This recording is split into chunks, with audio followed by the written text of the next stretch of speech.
As we know, children will play anywhere and everywhere and don't need a specific play space, setting, or environment with adult input or resources for them to be able to play.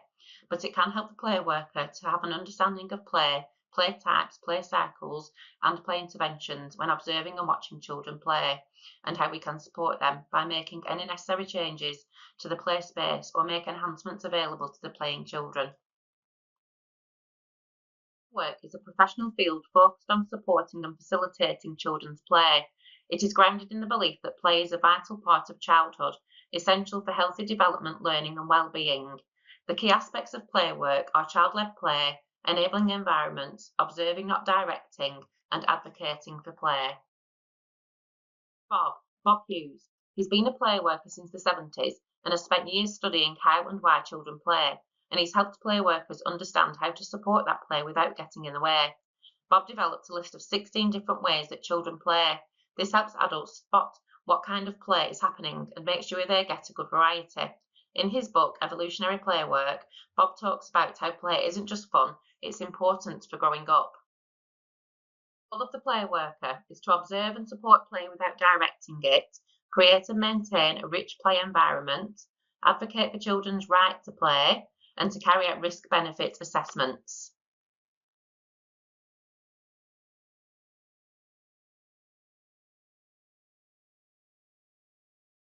Focused on supporting and facilitating children's play. It is grounded in the belief that play is a vital part of childhood, essential for healthy development, learning, and well-being. The Playwork principles are a set of guidelines that define the unique nature of playwork and the role of playworkers. There are 8 Playwork principles, which were drawn up by the Playwork Principles Scrutiny Group in 2004 and were influenced by the work of Bob Hughes. They describe what is unique about play and playwork and provide the playwork perspective for working with children and young people. They are based on the recognition that children and young people's capacity for positive development will be enhanced if given access to the broadest range of environments and play opportunities. Principle number 1 states that all children and young people need to play. The impulse to play is innate. Play is a biological, psychological, and social necessity and is fundamental to the healthy development and well-being of individuals and communities. It's absolutely essential for children and a basic human right which should be taken seriously. It's their way of exploring the world, not something adults should control. Process that is freely chosen, personally directed, and intrinsically motivated. Children and young people determine and control the content and intent of their play by following their own instincts, ideas, and interests in their own way for their own reasons. Children should be the sole decision makers in how, when, what, and why they are playing. Through play, children figure out how things work, how to get along with others, and how to handle challenges. The focus and essence of play work is to support and facilitate the play process, and this should inform the development of play policy, strategy, training, and education. A play worker's role is to create a space where children can play, and this should also be the focus in policies and in training. Play workers don't tell children how to play, they create safe, fun spaces and step in only when needed. Workers, the play process takes precedence, and play workers act as advocates for play when engaging with adult-led agendas. In a play worker's eyes, the child's right to play should always come first. They should understand and promote children's play and the playwork principles and promote these messages as far as possible. This means not directing play towards other agendas such as learning, physical activity, nature, etc. Play workers respect each child's unique way of playing and try to meet them where they are. The play worker is to support all children and young people in the creation of a space in which they can play. Your job is to make sure the space works in terms of supporting children's self-organised play.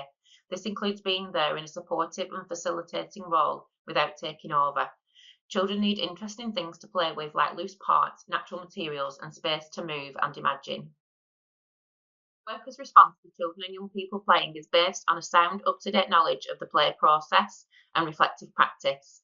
Make sure you are reflecting on what is happening to be able to modify or enhance the space or your practice to make things even better and to support children's play wherever possible. Think about what you do, learn from experience, and always try to improve how to support play. Play workers recognise their own impact on play space and also the impact of children and young people's play on the play worker. Sometimes adults can react and spoil or interrupt children's play, and sometimes some play behaviours can make us feel uncomfortable. Take a moment to reflect on this if it happens. Do we impose our views too hastily or unnecessarily? Play isn't just practice for real life, it is real life for kids. It matters just because it brings joy and meaning.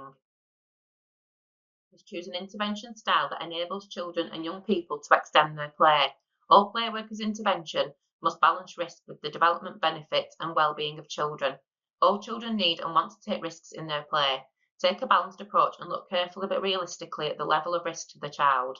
Allow children to take risks like climbing and building, because that's how they learn.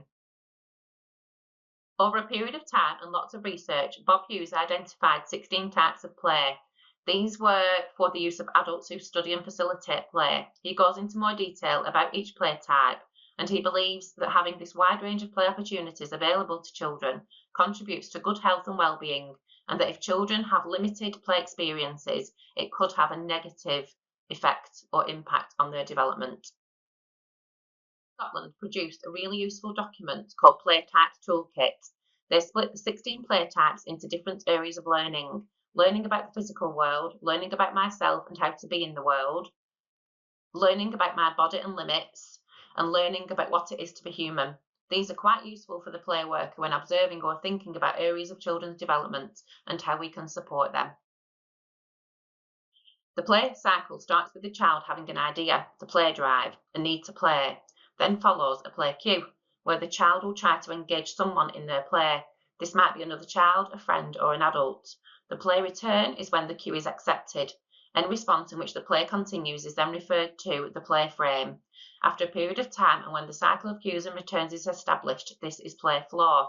This could go on for some time, and you may observe the children becoming engrossed in their play. They may invite others by offering a play cue, or you may notice them looking around for something to add to their play. This is where you could intervene and offer some enhancements. Once the play flow has run its course and the play ends, this is annihilation. This is usually a natural end of the play cycle.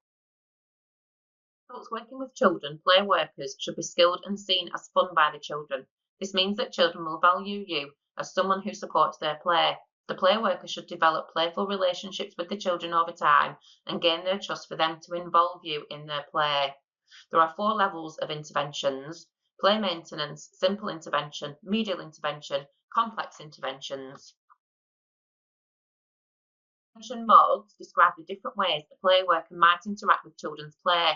These intervention modes help play workers balance involvement and space, making sure children stay in control of their play while still being supported when needed.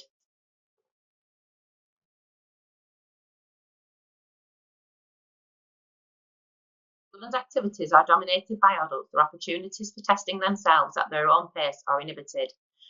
Adult restrictions on children's play can create situations where children will look elsewhere, often to seriously dangerous situations, to get the excitement they might otherwise find through play.